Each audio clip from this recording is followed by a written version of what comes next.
Hey guys, it's Ms. Lapper with another installment of Flowers for Algernon. We are on page 82. It is right after Charlie's date with Miss Kenyon, and where he vowed that if he had a date another time, that he will kiss her. So we'll see what happens. May 3rd. One of the things that confuses me is never really knowing when something comes up from my past, whether it really happened that way, or if it was that way, or if that was the way it seemed to be at the time, or if I'm inventing it. I'm like a man who's been half asleep all his life, trying to find out what he was like before he woke up. Everything is strangely slow motion and blurred. I had a nightmare last night, and when I woke up, I remembered something. First, the nightmare. I'm running down a long corridor, half blinded by the swirls of dust. At times, I run forward, and then I float around and run backwards, but I'm afraid because I'm hiding something in my pocket. I don't know what it is or where I got it, but I know they want me to take it away from me, and that frightens me. The wall breaks down, and suddenly there is a red-haired girl with her arms outstretched to me. Her face is a blank mask. She takes me into her arms, kisses and caresses me, and I want to hold her tightly, but I'm afraid. The more she touches me, the more frightened I become, because I know I must never touch a girl. Then, as her body rubs up against mine, I feel a strange bubbling and throbbing inside me that makes me warm. But when I look up, I see a bloody knife in her hands. I try to scream as I run, but no sound comes out of my throat, and my pockets are empty. I search in my pockets, but I don't know what it is I've lost, or why I was hiding it. I only know that it's gone, and there is blood on my hands, too. When I woke up, I thought of Alice, and I had the same feeling of panic as in the dream. What am I afraid of? Something about the knife. I'd made myself a cup of coffee and smoked a cigarette. I'd never had a dream like it before, and I knew it was connected with my evening with Alice. I have begun to think of her in a different way. Free association is still difficult because it's hard not to control the direction of your thoughts. Just to leave your mind open and let anything flow in. Ideas bubbling to the surface like a bubble bath. A woman bathing, a girl, Norma taking a bath. I am watching through the keyhole, and when she gets out of the tub to dry herself, I see that her body is different from mine. Something is missing. Running down the hallway, somebody chasing me. Not a person, just a big flashing kitchen knife. And I'm scared and crying, but no voice comes out because my neck is cut and I'm bleeding. Mama, Charlie is peeking at me through the keyhole. Why is she different? What happened to her?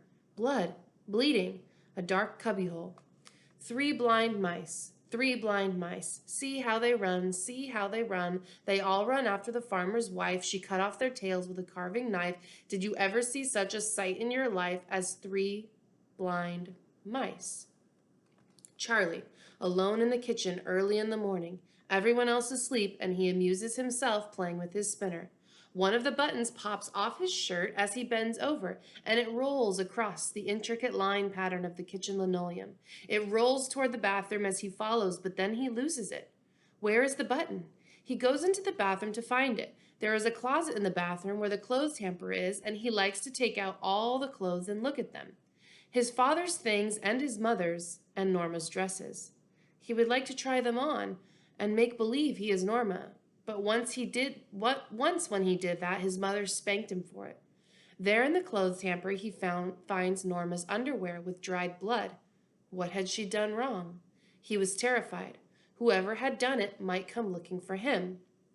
Why does a memory like that from childhood remain with me so strongly, and why does it frighten me now? Is it because of my feelings for Alice? Thinking about it now, I can understand why I was taught to keep away from women. It was wrong for me to express my feelings to Alice. I have no right to think of a woman that way. Not yet. But even as I write these words, something inside shouts that there is more. I'm a person. I was somebody before I went under the surgeon's knife, and I have to love someone. Even now that I have learned what has been going on behind Mr. Donner's back, I find it hard to believe. I first noticed something was wrong during the rush hour 2 days ago. Gimpy was behind the counter wrapping a birthday cake for one of our regular customers, a cake that sells for $3.95. But when Gimpy rang up the sale, the register showed only $2.95. I started to tell him that he had made a mistake, but in the mirror behind the counter, I saw a wink and a smile that passed from the customer to Gimpy, and the answering smile on Gimpy's face. And when the man took his change, I saw the flash of a large silver coin left behind in Gimpy's hand before his fingers closed on it, and the quick movement with which he slipped the $50 into his pocket. "Charlie," said a woman behind me, "are there any more of those cream-filled eclairs? I'll go back and find out." I was glad of the interruption because it gave me time to think about what I had seen. Certainly Gimpy had not made a mistake. He had deliberately undercharged the customer, and there had been an understanding between them. I leaned limply against the wall, not knowing what to do. Gimpy had worked for Mr. Donner for over 15 years. Donner, who always treated his workers like close friends, like relatives, had invited Gimpy's family to his house for dinner more than once. He often put Gimpy in charge of the shop when he had to go out, and I had heard some of the times Donner gave Gimpy money to pay his wife's hospital bills. It was incredible that anyone would steal from such a man. There had to be some other explanation. Gimpy had really made a mistake in ringing up the sale, and the $50 was a tip. Or perhaps Mr. Donner had made some special arrangement for this one customer who regularly bought cream cakes. Anything rather than believe that Gimpy was stealing. Gimpy had always been so nice to me. I no longer wanted to know. I kept my eyes averted from the register as I brought out the tray of eclairs and sorted out the cookies, buns, and cakes. But when the little red-haired woman came in, the one who always pinched my cheek and joked about finding a girlfriend for me, I recalled that she came in most often when Donner was out to lunch and Gimpy was behind the counter. Gimpy had often sent me out to deliver orders to her house. Involuntarily, my mind totaled her purchases to $4.53, but I turned away so that I would not see what Gimpy rang up on the cash register. I wanted to know the truth, and yet I was afraid of what I might learn. "$2.45, Mrs. Wheeler," he said. The ring of the sale, the counting of change, the slam of the drawer. "Thank you, Mrs. Wheeler." I turned just in time to see him putting his hand into his pocket, and I heard the faint clink of coins. How many times had he used me as a go-between to deliver packages to her, undercharging her so that later they could split the difference? Had he used me all these years to help me steal? I couldn't take my eyes off Gimpy as he clomped around behind the counter, perspiration streaming down from under his paper cap. He seemed animated and good-natured, but looking up, he caught my eye, frowned, and turned away. I wanted to hit him. I wanted to go behind the counter and smash his face in. I don't remember ever hating anyone before, but this morning I hated Gimpy with all my heart. Pouring this all out on paper in the quiet of my room has not helped.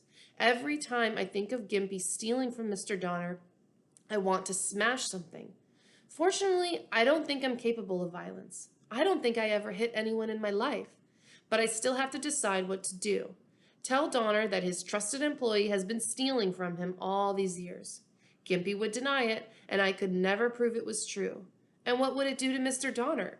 I don't know what to do. So now Charlie's feeling conflicted. He figured out pretty early on that the other guys at the bakery were not his friends, and they had been mean to him and making fun of him behind his back. But he thought Gimpy was the good one. Gimpy was his real friend. But now he's learning that Gimpy has been stealing from Mr. Donner and using Charlie as part of his scheme. So he's feeling really conflicted because he doesn't want to hurt Mr. Donner, but he doesn't want Mr. Donner to be stolen from. May 9. I can't sleep. This has gotten to me. I owe Mr. Donner too much to stand by and see him robbed this way.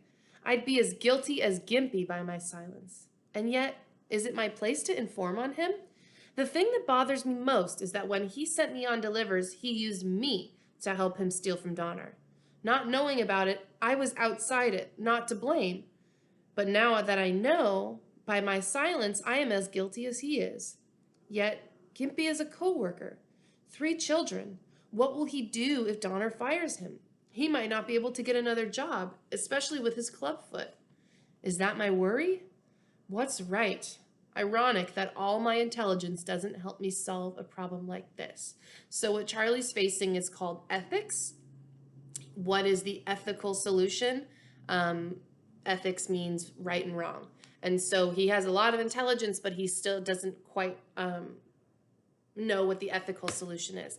And no amount of intelligence can give someone ethics or take away their ethics. So look up ethics in your free time. I know you have a lot of free time. It's a very fascinating subject. What are ethical solutions to different problems? And like I said, no amount of intelligence can help you with an ethical problem. Only your own soul can help you solve an ethical problem. May 10. I asked Professor Niemer about it, and he insists that I'm an innocent bystander, and there's no reason for me to be involved in what would be an unpleasant situation.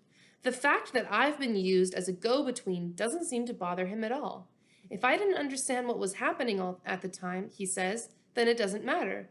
I'm no more to blame than the knife is to blame in a stabbing, or the car in a collision. But I'm not an inanimate object, I argued. I'm a person. He looked confused for a moment and then laughed. Of course, Charlie, but I wasn't referring to now. I meant before the operation. Smug, pompous. I felt like hitting him too. I was a person before the operation, in case you forgot. So they're starting to talk about the old Charlie as if he didn't have feelings, he didn't matter, he didn't exist. Whereas the new Charlie still is connected to the old Charlie, and of course he was a person. And so he feels resentful that they're talking about old Charlie in that way. Yes, of course, Charlie, don't misunderstand, but it was different. And then he remembered that he had to check some charts in the lab. Dr. Strauss doesn't talk much during our psychotherapy sessions, but today when I brought it up, he said that I was morally obligated to tell Mr. Donner. But the more I thought about it, the less simple it became. I had to have someone else to break the tie, and the only one I could think of was Alice. Finally, at 10:30, I couldn't hold out any longer. I dialed 3 times, broke off in the middle each time, but on the 4th try, I managed to hold on until her voice. At first, she didn't think she could see me. She should see me, but I begged her to meet me at the cafeteria where we had dinner together. I respect you. You've always given me good advice. And when she still wavered, I insisted, you have to help me. You're partly responsible. You said so yourself. If not for you, I would never have gone into this in the first place. You can't just shrug me off now. She must have sensed the urgency because she agreed to meet me. I hung up and stared at the phone. Why was it so important for me to know what she thought, how she felt? For more than a year at the adult center, the only thing that mattered was pleasing her. Was that why I had agreed to the operation in the first place? I paced up and back in front of the cafeteria until the policeman began to eye me suspiciously. Then I went in and bought coffee. Fortunately, the table we had used last time was empty. She would think of looking for me back there. She saw me and waved to me, but she stopped at the counter for coffee before she came over to the table. She smiled, and I knew it was because I had chosen the same table. A foolish, romantic gesture. I know it's late, I apologized, but I swear I was going out of my mind. I had to talk to you. She sipped her coffee and listened quietly as I explained how I had found out about Gimpy's cheating, my own reaction, and the conflicting advice I'd gotten at the lab. When I finished, she sat back and shook her head. Charlie, you amaze me. In some ways, you're so advanced, and yet when it comes to making a decision, you're still a child. I can't decide for you, Charlie. The answer can't be found in books or be solved by bringing it to other people. Not unless you want to remain a child all your life. You've got to find the answer inside you. Feel the right thing to do. Charlie, you've got to learn to trust yourself. At first, I was annoyed at her lecture, but then suddenly it began to make sense. You mean I've got to decide? So take a minute and think, if you were Charlie and you saw what Gimpy had done, would you tell Mr. Donner, or would you keep it to yourself if you were Charlie? What do you think? Email me and let me know. Okay, she nodded. In fact, I said, now that I think of it, I believe I've already decided some of it. I think Niemer and Strauss are both wrong. She was watching me closely, excitedly. Something is happening to you, Charlie. If you could only see your face. You're damned right something is happening. A cloud of smoke was hanging in front of my eyes, and with one breath you blew it away. A simple idea. Trust myself. And it never occurred to me before. Charlie, you're wonderful. I caught her hand and held it. No, it's you. You touch my eyes and make me see. She blushed and pulled her hand back. The last time we were here, I said, I told you I liked you. I should have trusted myself to say I love you. Don't, Charlie, not yet. Not yet, I shouted. That's what you said last time. Why not yet? Shh. Wait a while, Charlie. Finish your studies. See where they lead you. You're changing too fast. What does that have to do with it? My feeling for you won't change because I'm becoming intelligent. I'll only love you more. But you're changing emotionally too. In a peculiar sense, I'm the first woman you've ever been really aware of in this way. Up to now, I've been your teacher, someone you turn to for help and advice. You're bound to think you're in love with me. See other women. Give yourself more time. What you're saying is that young boys are always falling in love with their teachers, and that emotionally, I'm still just a boy? You're twisting my words around. No, I don't think of you as a boy. Emotionally retarded, then. No. Then why? Charlie, don't push me. I don't know. Already you've gone beyond my intellectual reach. In a few months or even weeks, you'll be a different person. When you mature intellectually, we may not be able to communicate. When you mature emotionally, you may not even want me. I've got to think of myself too, Charlie. Let's wait and see. Be patient. She was making sense, but I wasn't letting myself listen. The other night, I choked out, you don't know how much I looked forward to that date. I was out of my mind, wondering how to behave, what to say, wanting to make the best impression, and terrified I might say something to make you angry. You didn't make me angry. I was flattered. Then when can I see you again? I have no right to let you get involved. But I am involved, I shouted, and then seeing people turn to look, I lowered my voice until it trembled with anger. I'm a person, a man, and I can't live with just books and tapes and electronic mazes. You say, see other women? How can I when I don't know any other women? Something inside is burning me up, and all I know is that it makes me think of you. I'm in the middle of a page, and I see your face on it. Not blurred like those in my past, but clear and alive. I touch the page, and your face is gone, and I want to tear the book apart and throw it away. Please, Charlie, let me see you again. Tomorrow at the lab. You know that's not what I mean. Away from the lab, away from the university, alone. I could tell she wanted to say yes. She was surprised by my insistence. I was surprised at myself.